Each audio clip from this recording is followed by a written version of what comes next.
Hello and welcome back to UIE TV channel. Please subscribe our channel to get further videos automatically in your inbox. 1 million foreign students risk being frozen out of US colleges. Some might never come back. CNN in 2 months, 19-year-old Tianyu Fang is due to start his first semester at one of the most prestigious schools in America, Stanford University in California. Now, the Chinese national isn't sure if he'll make it. Fang is one of the million or so international students who could be made to leave the United States if their universities switch to online-only learning, under a rule announced by Washington on Monday. Those who don't leave voluntarily face deportation. Some universities have announced they will deliver all courses online due to the coronavirus pandemic, which has infected more than 2.9 million people and killed more than 130,000 in the US alone. Other universities are still planning to run classes on campus, but with the US outbreak still not under control, there's a risk that those institutions could go remote, too. More than half of international students in the US come from Asia.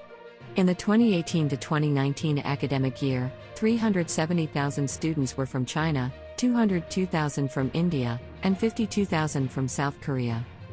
For Fang, who has studied in the US since middle school but returned to Beijing earlier this year, Monday's announcement exacerbates an already complicated situation. To get around the US ban on travelers who have been in China in the past 2 weeks, he planned to fly from China to Cambodia. After 14 days, he would hopefully fly to the US. Now, things are even harder. Currently, Stanford plans to stagger which students are on campus each semester to maintain social distancing.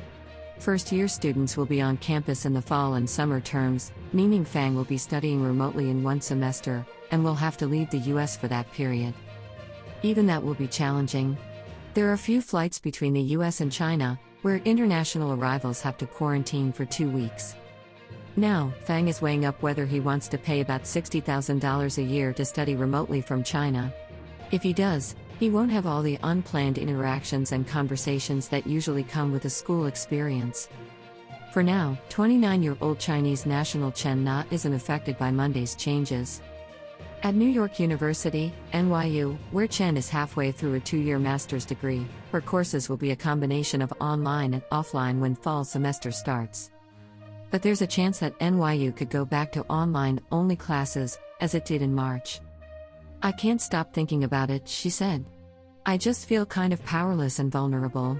I will try my best to stay here legally. If courses go online only, transferring to another university won't be an option. Few other schools offer the interactive telecommunications program Chen is studying. Instead, she would have to try to go back to China, which would be expensive." When Chen first heard the rule change, she felt desensitized as there have been a number of other policies that make things more difficult for international students. In May, for instance, New York Times and Reuters reported that the US was planning to cancel the visas of thousands of Chinese graduate students and researchers with ties to universities affiliated with the People's Liberation Army. In April, Republican Senator Tom Cotton suggested Chinese students at US universities shouldn't be allowed to study science and technology. The Trump administration has also made a litany of changes to the U.S. immigration system, citing the coronavirus pandemic, which have resulted in barring swaths of immigrants from coming to the country. "We don't have much power here, and then sometimes we become the sacrifice for all these political games," Chen said. "I'm really aware of my foreign status here. I know I'm a foreigner. I don't necessarily see an increasing hostility from other people, but I do feel like policy-wise, it's crushing us. It may be harder for some students to get home than others." Teresa Cardinal Brown, Director of Immigration and Cross-Border Policy at the Bipartisan Policy Center, says some students might not be able to home might at all. "The bigger issue is some of these countries have travel restrictions on and they can't go home, so what do they do then?" She added. "It's a conundrum for a lot of students." India, the U.S. second biggest source of international students, has closed its borders to commercial flights, although it is still running repatriation flights. Maitri Parsana, who has just finished her 3rd year of biological sciences at the University of Buffalo in New York State, doesn't know how she would get back to India if she was forced to leave. Her university has said it will offer hybrid courses, but the 22-year-old from Gujarat State still doesn't know whether her specific classes will be online or offline. Thanks for watching Universal Information and Entertainment TV.